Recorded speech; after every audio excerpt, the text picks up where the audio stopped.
రాష్ట్రంలో ఎండలు సుర్రుమంటున్నాయి. రోజు రోజుకు ఎండలు ముదురుతుండటంతో జనం తిప్పలు పడుతున్నారు. వడగాలులకు చిన్నపిల్లలు ముసలోళ్లు పరేషాన్ అవుతున్నారు. ఎండ దెబ్బ తలగకుండా కొబ్బరి బొండాలు కూల్ డ్రింకులు తాగి సల్లబడుతున్నారు. ఎండ నడి నెత్తి మీదికి రాకమునిపే పనులు చేసుకుని ఇళ్లకు మరలుతున్నారు.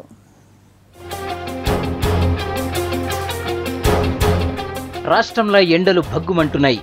వడగాలులు ఉబ్బరంతోని జనం తిప్పలు పడుతున్నారు. పొద్దుగాల 10 గంటలకే 40 డిగ్రీల ఎండలు రికార్డవుతున్నాయి. దీంతోని ఇండ్లల నుంచి బయటకు రావాలంటేనే జనం భయపడుతున్నారు. పగటిపూట రోడ్లన్నీ ఖాళీగా కనిపిస్తున్నాయి.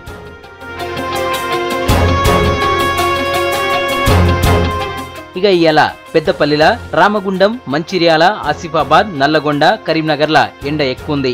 జనగాం, మహబూబాబాద్, రాజన్న సిరిసిల్ల, వరంగల్ల కూడా ఎండలు బాగానే కొట్టినాయి. వేడి ఎక్కువగా ఉండడంతోని జనం అవస్థపడ్డారు. బయటకు పోయినోళ్లు షర్బతులు, కొబ్బరి బొండాలు తాగి గొంతు తడుపుకుంటున్నారు.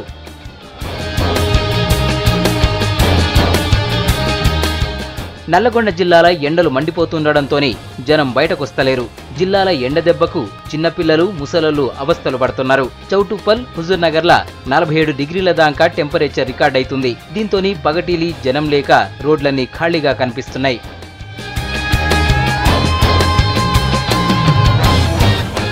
కరీంనగర్ జిల్లాల సూర్యుడు నిప్పులు కక్కుతున్నాడు. పొద్దుగాల 9ంటికే మాడు పగిలిపోయేటంత ఎండ కొడుతున్నది. వారం 10 రోజుల సంధి 40 డిగ్రీల మీదనే ఎండలు రికార్డ్ అవుతున్నాయి. ఇక ఎండలతోని జనం బయటకొస్తలేరు. ఎండ వేడికి కొబ్బరి బొండాలు, సల్లా తాగుతున్నారు. చూస్తే ఎండలు ఈసారి ప్రతి సంవత్సరం కంటే చాలా ఎక్కువగా పడుతున్నాయి. 10 అయితే జనాలు బయటకు రావడానికి చాలా భయపడుతున్నారండి.